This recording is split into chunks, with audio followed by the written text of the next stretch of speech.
ಇನ್ನು ಮನೋರಂಜನ್ ಹಣದ ಮೂಲದ ಬಗ್ಗೆ ಅಧಿಕಾರಿಗಳು ಕೂಡ ತನಿಖೆಯನ್ನ ನಡೆಸಿದ್ದಾರೆ. ಬ್ಯಾಂಕ್ ಮೂಲಕ ಈತ ಯಾವುದೇ ವ್ಯವಹಾರವನ್ನ ನಡೆಸಿಲ್ಲ. ಈತನ ಖಾತೆಗೆ ಯಾರು ಕೂಡ ಹಣ ಹಾಕಿಲ್ಲ. ವಹಿವಾಟಿಗೆ ಕ್ಯಾಶ್ ಕೂಡ ಬಳಕೆ. ಈತನ ಖಾತೆಗೆ ಯಾರು ಹಣ ಹಾಕಿಲ್ಲ. ವಹಿವಾಟಿಗೆ ಕ್ಯಾಶ್ ಅನ್ನ ಬಳಕೆಯನ್ನ ಮಾಡಲಾಗ್ತಾ ಇದೆ. ಡಿಸೆಂಬರ್ 10ಕ್ಕೆ ದೆಹಲಿಗೆ ಟಿಕೆಟ್ ಬುಕಿಂಗ್ ಕೂಡ ನಗದು ಮೂಲಕ ಪಾವತಿಯನ್ನು ಮಾಡಲಾಗಿದೆ. 6134 ಟಿಕೆಟ್ ಮೊತ್ತ ನಗದು ರೂಪದಲ್ಲೇ ಪಾವತಿಯನ್ನ ಮಾಡಿದ್ದಾನೆ ಮನೋರಂಜನ್ ವಿಮಾನ ಪ್ರಯಾಣದ ಟಿಕೆಟ್ ರಿಪಬ್ಲಿಕ್ ಕನ್ನಡದಲ್ಲೂ ಕೂಡ ಲಭ್ಯವಾಗಿದೆ. ನೋಡಿ, ಈತ ಯಾವುದನ್ನು ಕೂಡ ಹಣವನ್ನ ನಗದು ಮೂಲಕ ಪಾವತಿಯನ್ನ ಮಾಡ್ತಾ ಇರುವಂತದ್ದು. ಈ ಬಗ್ಗೆ ಹೆಚ್ಚಿನ ಡೀಟೇಲ್ಸ್ ಅನ್ನ ಕೊಡ್ತಾರೆ ನಮ್ಮ ರಿಪೋರ್ಟರ್ ಆದಂತಹ ಸುನೀಲ್. ನೇರ ಸಂಪರ್ಕದಲ್ಲಿ ಜಾಯ್ನ್ ಆಗಿದ್ದಾರೆ. ಸುನೀಲ್, ಈಗಾಗಲೇ ನೋಡ್ತಾ ಇದ್ವಿ ಒಂದ್ ಕಡೆ ಈತ ಯಾವ ರೀತಿಯಾಗಿ ಮಾಸ್ಟರ್ ಮೈಂಡ್ ಅನ್ನ ಯೂಸ್ ಮಾಡ್ತಾ ಇದ್ದ ಅಂತ ಹೇಳಿದ್ರೆ ನಗದಿನ ಮೂಲಕ ಎಲ್ಲ ವ್ಯವಹಾರವನ್ನ ಮಾಡ್ತಾ ಇದ್ದಾರೆ. ಇನ್ ಕೇಸ್ ಬ್ಯಾಂಕಿಂಗ್ ಆದ್ರೆ ಟ್ರಾನ್ಸಾಕ್ಷನ್ ಗೊತ್ತಾಗುತ್ತೆ ಅಂತ. ಬಟ್ ಈಗ ಏನ್ ಡೀಟೇಲ್ಸ್ ಲಭ್ಯವಾಗ್ತಾ ಇದೆ? ವಿಮಾನ ಟಿಕೆಟ್ ಕೂಡ ರಿಪಬ್ಲಿಕ್ ಕನ್ನಡದಲ್ಲಿ ಲಭ್ಯವಾಗಿದೆ. ಎಕ್ಸ್ಪ್ಲೈನ್ ಮಾಡೋದಾದ್ರೆ ಈ ಕುರಿತಂತೆ. ಎಸ್ ನಿಕೇಶ್, ಮನೋರಂಜನೆಗೆ ಸಂಬಂಧಪಟ್ಟಂತೆ ಈಗಾಗಲೇ ಕೇಂದ್ರ ಗುಪ್ತಚರ ಇಲಾಖೆ ಅಧಿಕಾರಿಗಳು ಅದೇ ರೀತಿಯಲ್ಲಿ ದೆಹಲಿ ಸ್ಪೆಷಲ್ ಸೆಲ್ ಪೊಲೀಸರು ಎರಡೂ ಕಡೆಯಲ್ಲೂ ಕೂಡ ತನಿಖೆ ನಡೀತಾ ಇದೆ. ಈ ಒಂದು ಸಂದರ್ಭದಲ್ಲಿ ಮನೋರಂಜನೆಗೆ ಸಂಬಂಧಪಟ್ಟಂತೆ ಆತನ ಕಾಲ್ ಡೀಟೇಲ್ಸು, ಅದೇ ರೀತಿ ಆತನ ಬ್ಯಾಂಕ್ ವಹಿವಾಟುಗಳು ಇದೆಲ್ಲವನ್ನು ಕೂಡ ಪರಿಶೀಲನೆ ಮಾಡಲಾಗಿತ್ತು. ಇಷ್ಟೆಲ್ಲ ಪರಿಶೀಲನೆ ಮಾಡಿದರೂ ಕೂಡ ಆತನ ಬ್ಯಾಂಕ್ ವ್ಯವಹಾರದಲ್ಲಿ ಎಲ್ಲೂ ಕೂಡ ಯಾವುದೇ ರೀತಿಯಲ್ಲೂ ಕೂಡ ಟ್ರಾನ್ಸಾಕ್ಷನ್ ಆಗಿರೋ ಬಗ್ಗೆ ಯಾವುದೇ ರೀತಿಯ ಮಾಹಿತಿಗಳು ಕೂಡ ಸಿಕ್ಕಿರಲಿಲ್ಲ. ಇದರ ಬೆನ್ನಲ್ಲೇ ಆತನ ಟ್ರಾವೆಲ್ ಮೋಡಸ್ಗಳನ್ನು ಚೆಕ್ ಮಾಡಿದಂಥ ಟೈಮಲ್ಲೂ ಕೂಡ ಅಷ್ಟೇ ಆತ ಡಿಸೆಂಬರ್ 10ನೇ ತಾರೀಕು ದೆಹಲಿಗೆ ಟಿಕೆಟ್ನ ಬುಕ್ ಮಾಡಿದ್ದ. ಡಿಸೆಂಬರ್ 12ನೇ ತಾರೀಕು ಅದೇ ಒಂದು ಟಿಕೆಟ್ನಲ್ಲಿ ಆತ ದೆಹಲಿಗೆ ಪ್ರಯಾಣವನ್ನು ಕೂಡ ಬೆಳೆಸಿದ್ದ. ಆ ಒಂದು ಟಿಕೆಟ್ನ ಕಾಪಿ ಕೂಡ ನಮಗೆ ಸಿಕ್ಕಿರುವಂಥದ್ದು. ಈ ಒಂದು ಟಿಕೆಟ್ ಕಾಪಿಯಲ್ಲಿ ಪರ್ಟಿಕ್ಯುಲರ್ ಆಗಿ ಅದು ಹಲೋ ಸರಿ ಉಂಟಲ್ಲ,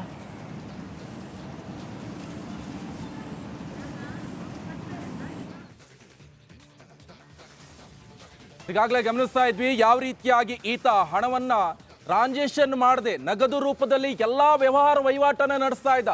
ಇನ್ ಕೇಸ್ ಏನಾದ್ರು ಟ್ರಾನ್ಸಾಕ್ಷನ್ ವ್ಯವಹಾರ ಇಟ್ಕೊಂಡ್ರೆ ಬ್ಯಾಂಕ್ ಖಾತೆ ಯಾರಿಂದ ಹಣ ಬಂತು, ಎಲ್ಲಿಂದ ಬಂತು, ಎಲ್ಲ ಡೀಟೇಲ್ಸ್ ಮತ್ತೆ ಈಗಾಗಲೇ ನಮಗೆ ಡೀಟೇಲ್ಸ್ ಅನ್ನ ಕೊಡ್ತಾ ಇದ್ರು ನಮ್ಮ ರಿಪೋರ್ಟರ್ ಸುನೀಲ್. ಎಕ್ಸ್ಪ್ಲೈನ್ ಮಾಡಿ ವಿನೋದ್. ಎಸ್ ನಿಕೇಶ್, ಏನು ಅಂತ ಹೇಳಿದ್ರೆ ಕ್ಯಾಶ್ ರೂಪದಲ್ಲಿ ಈತ ಈ ಒಂದು ಪೇಮೆಂಟ್ನ ಮಾಡಿದ್ದಾನೆ ಅನ್ನೋದು ಸ್ಪಷ್ಟವಾಗಿ ಗೊತ್ತಾಗ್ತಾ ಇರುವಂಥದ್ದು. ಈ ಒಂದು ಟಿಕೆಟ್ನಲ್ಲಿ ಮೆನ್ಷನ್ ಆಗಿದೆ ಫಾರ್ಮ್ ಆಫ್ ಪೇಮೆಂಟ್ ಏನು ಅನ್ನುವಂಥದ್ದು. ಅದು ಕ್ಯಾಶ್ ರೂಪದಲ್ಲಿ ಆತ ಪಾವತಿ ಮಾಡಿದ್ದಾನೆ ಅನ್ನೋದು ಗೊತ್ತಾಗಿರುವಂಥದ್ದು. ಸುಮಾರು 6154 ರೂಪಾಯಿಗಳನ್ನು ಈತ ಪೇಮೆಂಟ್ ಮಾಡಿರುವಂಥದ್ದು.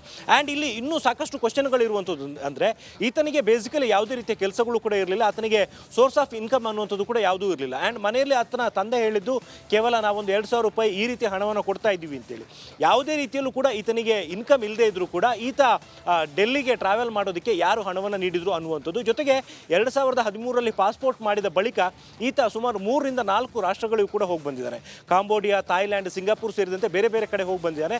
ಇದು ಯಾವುದೇ ಕಡೆಗೆ ಹೋಗಬೇಕಂದ್ರೂ ಕೂಡ ಈ ಒಂದು ಟ್ರಾವೆಲ್ ಹಿಸ್ಟ್ರಿಯಲ್ಲೂ ಕೂಡ ಅಷ್ಟೇ ಟಿಕೆಟ್ ಬುಕ್ಕಿಂಗ್ ಇರ್ಬೋದು ಅಥವಾ ಆತ ಅಲ್ಲಿ ಹೋದಂಥ ಕಡೆ ಎಕ್ಸ್ಪೆನ್ಸ್ ಮಾಡಿರುವಂಥದ್ದು ಇರ್ಬೋದು, ಯಾವುದು ಕೂಡ ಅಲ್ಲೂ ಕೂಡ ಬ್ಯಾಂಕ್ ಅಕೌಂಟ್ಗಳನ್ನು ಯೂಸ್ ಮಾಡಿಲ್ಲ. ಎಲ್ಲವೂ ಕೂಡ ಕ್ಯಾಶ್ ರೂಪದಲ್ಲೇ ಹಣ ಸಂದಾಯ ಆಗಿರುವಂಥದ್ದು. ಹಾಗಾಗಿ ಈಗ ತನಿಖಾಧಿಕಾರಿಗಳಿಗೆ ಇರುವಂಥ ಒಂದು ಪ್ರಶ್ನೆ ಅಂತ ಹೇಳಿದರೆ ಯಾರು ಮನೋರಂಜನೆಗೆ ಹಣವನ್ನು ಪೂರೈಕೆ ಮಾಡ್ತಾ ಇದ್ರು ಮತ್ತು ಯಾವ ಕಾರಣಕ್ಕೋಸ್ಕರ ಈತನಿಗೆ ಹಣವನ್ನು ಕೊಡ್ತಾ ಇದ್ರು ಅನ್ನುವಂಥದ್ದು.